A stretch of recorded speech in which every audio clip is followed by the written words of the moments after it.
আপনারা কবুতর ছিলেন, কবুতরকে রাসূল বলেছেন শয়তান। আজকে আমরা কথা বলব কবুতর নিয়ে। প্রিয় ভাইরা, কবুতর হচ্ছে এমন একটা পাখি, এমন একটা সুন্দর পাখি যেটাকে মানুষ ন্যাচারালি অনেক বেশি পছন্দ করে।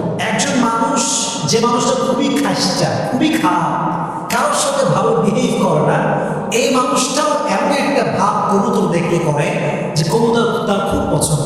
কবুতর আমরা এত পছন্দ করি, কিন্তু কবুতরকে রাসূল বলেছেন শয়তান। রাসূল বলেছে কি? শয়তান।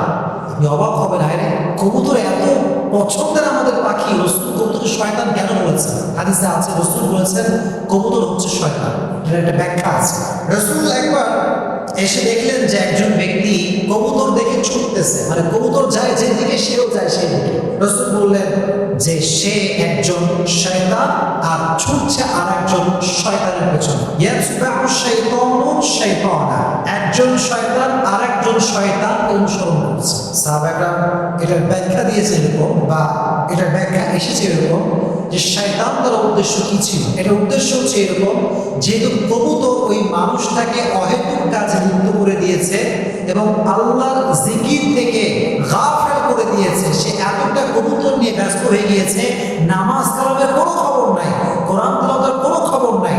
তাই রাসূল বলছেন যে একজন শয়তান আর একজন শয়তানকে অনুসরণ করছে। দ্যাট মিনস এটা শয়তান দ্বারা উদ্দেশ্যই শয়তান না, বরং এটা হচ্ছে দুনিয়ার মোহে ব্যস্ত করে দিয়েছে, আখিরাতকে গাফেল করে দিয়েছে। এজন্য দেখবেন অনেক লোক আছে এরকম যে এত বেশি পাখি প্রেমিক যে পাখির প্রেমে পড়ে আব্বা আম্মার সঙ্গে কথা কয় না, নামাজ কালাম পড়ে না, খালি পাখি আর পাখি। এটা ঠিক না, সব কিছু একটা লিমিটেশন আছে। এখন কথা হচ্ছে কবুতর পোষা কতটুকু জায়েজ এবং কবুতর দিয়ে বিজনেস করা কতটুকু জায়েজ, এটি আজকে আমরা ছোট্ট ব্যাখ্যা দিয়ে জেনে নেব। পারা যাবে ইনশাআল্লাহ?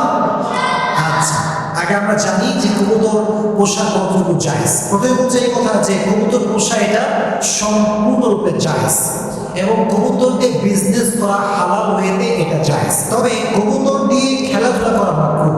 আর যদি কবুতর দিয়ে কেউ লটারি উড়ায়, মানে লটারি করে কবুতরের মাধ্যমে, তাহলে তার সাক্ষ্য গ্রহণ করা হবে না। এটি ইমাম নববী রাহমাতুল্লাহি আলাইহি বর্ণনা করেছেন। এখন কথা হচ্ছে কবুতর দিয়ে বিজনেস করা আসলে কতটুকু জায়েজ? এটা নিঃসন্দেহে জায়েজ, তবে বিজনেসের মাপ কাটিয়ে হতে হবে এরকম যে আপনি পোষার মাধ্যমে যতটুকু আপনার খরচ হয়েছে অধিক লাভ করতে পারবেন না। অনেকে দেখা যায় একটা কবুতরের দাম কত হবে, আচ্ছা ভাবলাম 300 টাকা, কিন্তু দেখা যায় অনেক কবুতর ব্যবসায়ী আছে তারা 600, 700, 800, 1000 পর্যন্ত দাম রাখে। এটা ঠিক না। প্রত্যেকটা বিজনেসে একটা মাপ কাঠি আছে, একটা সীমা রেখা আছে। অতিরিক্ত দাম রাখা জায়েজ হতে পারে।